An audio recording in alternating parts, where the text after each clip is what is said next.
నమస్తే, welcome to KTV Telugu. నేను వసంత్. ప్రస్తుతం మనతో పాటు హైకోర్ట్ అడ్వకేట్ అలాగే రచనారెడ్డి గారు బీజేపీ స్పోక్స్ పర్సన్ మనతో ఉన్నారు. మనం ఒకసారి మాట్లాడదాం. మేడం నమస్తే. ఎట్లా అనిపించింది ఈ నెల రోజుల కాంగ్రెస్ పరిపాలన? మీకు ఎట్లా అనిపిస్తుంది?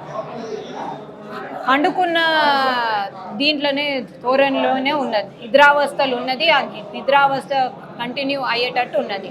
గ్యారంటీలు అన్నారు, వారంటీలు అన్నారు. 6 గ్యారంటీలలో 13 వారంటీలు కూడా ఉన్నాయి. ఏ గ్యారంటీ ఇప్పటి వరకు స్టార్ట్ కాలేదు. ఆ ఫ్రీ బస్ అన్నారు. ఆ ఫ్రీ బస్సు ఎవరిని ఉద్ధరించేటనుకో ఆడవాళ్ళకే అర్థమైతలేదు. మొత్తము Telangana state road transport corporation PSRTC మొత్తము నిండా మునిగే స్థితిలో ఉంది. ఒక పబ్లిక్ యూటిలిటీ కార్పొరేషన్ని నాశనం చేయడానికే స్టార్ట్ చేసిండ్రు. అక్కడ డబ్బులే లేవు. ఆర్టీసీ ఎంప్లాయీస్ని ఏమి పెట్టి, ఏమి చూపెట్టి, ఏమి ఇచ్చి కాపాడతాడో రేవంత్ రెడ్డినే కాపాడాలి.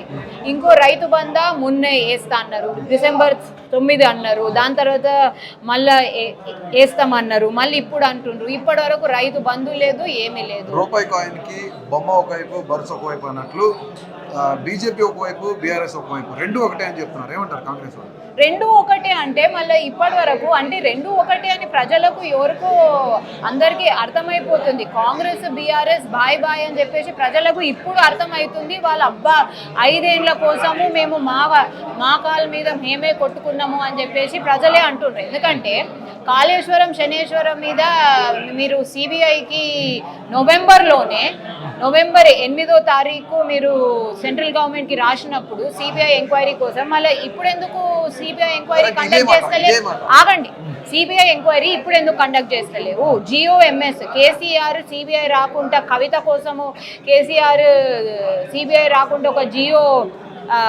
విడుదల చేసినప్పుడు మీరు ఆ జియోని రద్దు చేసి సిబిఐని ఎందుకు రమ్మంటలేదు? అప్పుడు ఆపోజిషన్లో ఉండి ఒర్రుడు కాదండి, ప్రపోజిషన్లో వచ్చినప్పుడు మీరు చేసి చూపెట్టాలి. కాంగ్రెస్ ఒక చేతగాని ప్రభుత్వము. అండ్ కాంగ్రెస్ ఏ ప్రభుత్వం అయినా చేసే ప్రభుత్వం అయితే ఇప్పటి వరకు రాలేదు. 70 ఏళ్లలో రాలేదు, ఇక కూడా రాబోదు. కిషన్ రెడ్డి గారు కేంద్ర మంత్రి, కిషన్ రెడ్డి గారు సిబిసిఐడికి ఎందుకు ఆదేశించకూడదని అడుగుతున్నారు కాంగ్రెస్ వాళ్ళు. సిబిసిఐడి ఇక్కడ అండి, CBCID state government. Kishan Reddy గారు ఎందుకు ఆదేశిస్తారు? రేవంత్ రెడ్డి గారు ఎందుకు ఆదేశిస్తారు?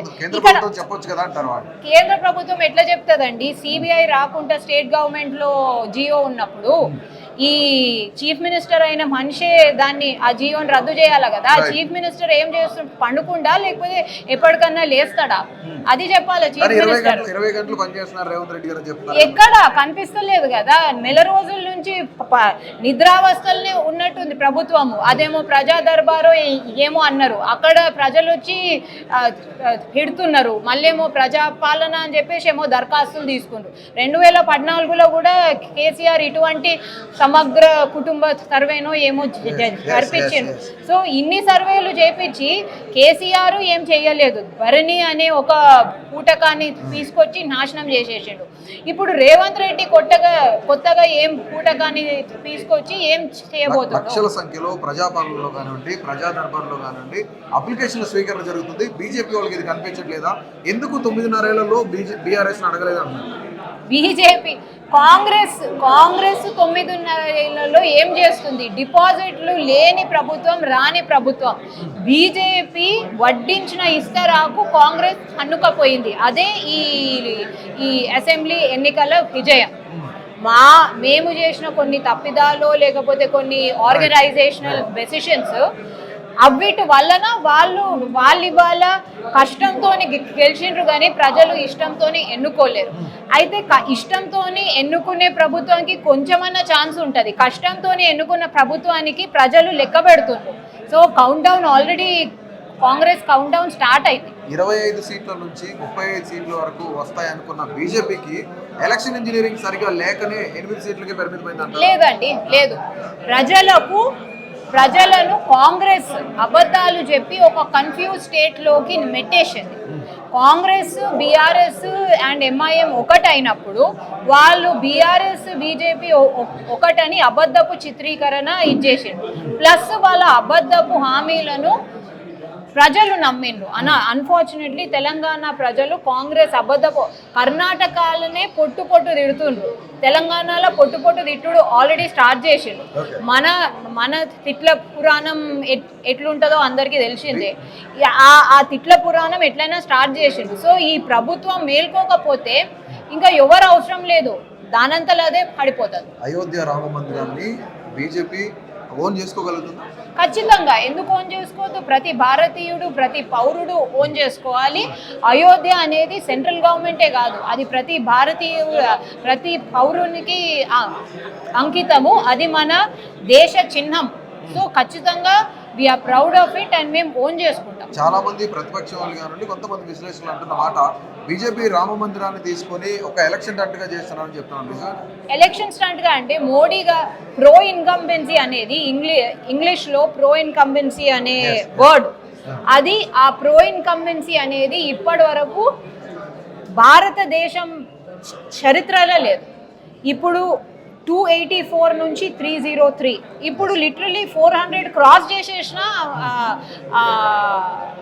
అదేంటి ఆశ్చర్యపోవడమైనా లేకపోతే అడిగే నాదుడు లేడు. ఎందుకంటే అంత ప్రో ఇన్కంబెన్సీ ఉంది. ఎందుకంటే మోదీ గారు నాకు ఈ మన చీఫ్ మినిస్టర్ తిరిగా నేను చీఫ్ మినిస్టర్ అయిపోయినా ఇప్పుడు నేను పండుకుంటా, లేకపోతే ప్రైమ్ మినిస్టర్ అయిపోయినా నాకేం అవసరం లేదు, 5 ఏళ్లకు లేస్తా అన్నట్లేదు. ప్రతిరోజు ఎవ్రీథింగ్ ఈజ్ పర్ఫార్మెన్స్. ఆయన ఎప్పుడు నేను 18 ఏళ్ళు పనిచేస్తా, 20 ఏళ్ళు పనిచేస్తా, 24 గంటలు పనిచేస్తా అని అంటలేడు. ఆయన ప్రతిదీ తన డెసిషన్ మేకింగ్ అండ్ పాలసీ ఇంప్లిమెంటేషన్తో చూపెడుతుండు. నెల 15 రోజులైంది ఈ గవర్నమెంట్ చలనం లేదు, చూలేదు, చాలేదు, ఇంకా ఎందుకు చేస్తలేమో దానికి సర్ది చెప్తుండ్రు. కానీ ఇప్పటి వరకు చేసిన కర్మకే పోలేరు. సో మాల్దీవుల గురించి ఏం చెప్తారు? మాల్దీవులు కూడా ఇప్పుడు దేశవ్యాప్తంగా చర్చనీయాంశంగా మారింది. బాయ్కాట్ మాల్దీవ్స్ అని భారతదేశంలో ఉన్న సెలబ్రిటీలు కూడా అంటున్నారు. సో ఎట్లా చూడొచ్చు దీన్ని? మాల్దీవ్స్ కి ఎక్కువ ఇండస్ట్రీ లేదు. వాళ్ళ మ్యాక్సిమం ఇండస్ట్రీ టూరిజం మీద. ఆ టూరిజంలో మ్యాక్సిమం ఇన్వాల్వ్ అయ్యేటోళ్ళు ఇండియన్సే, ఎందుకంటే చాలా దగ్గరగా ఉంటుంది కాబట్టి. వాళ్ళ టూరిజం మీద వాళ్ళే కొట్టుకుంటారు. సో అది సొంత, మీరేమో అంటారు చూడు, స్వయంకృత అపరాధం. అంటే మాల్దీవులకి ధీటుగా మన లక్షద్వీపులు ఖచ్చితంగా మాల్దీవ్స్ కన్నా తాత చేస్తాం. లక్షద్వీప్ అయినా అండమాన్ నికోబార్ అయినా తాత చేస్తాము.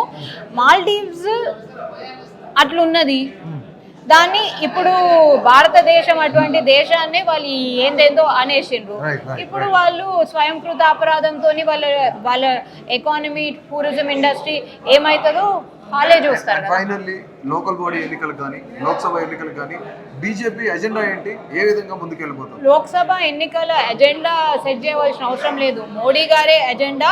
ఇప్పటి వరకు 9 ఏళ్ళ చేసిన మా అభివృద్ధి ఎజెండా. అండ్ లోక్సభ ఎన్నికలు అయితే క్లీన్ స్వీప్. లోకల్ బాడీ ఎన్నికలు కూడా భారతీయ జనతా పార్టీ ఎప్పుడు వచ్చినా కానీ వీళ్ళు cleanly sweep. Last final question, Bandla Ganesh ఒక సంచలన కామెంట్ చేశారు. ఖచ్చితంగా కాంగ్రెస్ పార్టీ 15 సీట్లు గెలవబోతుంది, బీఆర్ఎస్కి కూడా సీట్లు వచ్చే అవకాశం లేదు, బీజేపీ పరిస్థితి కూడా అంతంత మాత్రమే చెప్తారు. మీరు బండ్ల గణేష్ని కూడా సీరియస్గా తీసుకుంటారా సార్? అంతే. Thank you. Please subscribe to KTV Telugu. KTV Telugu. KTV Telugu channel.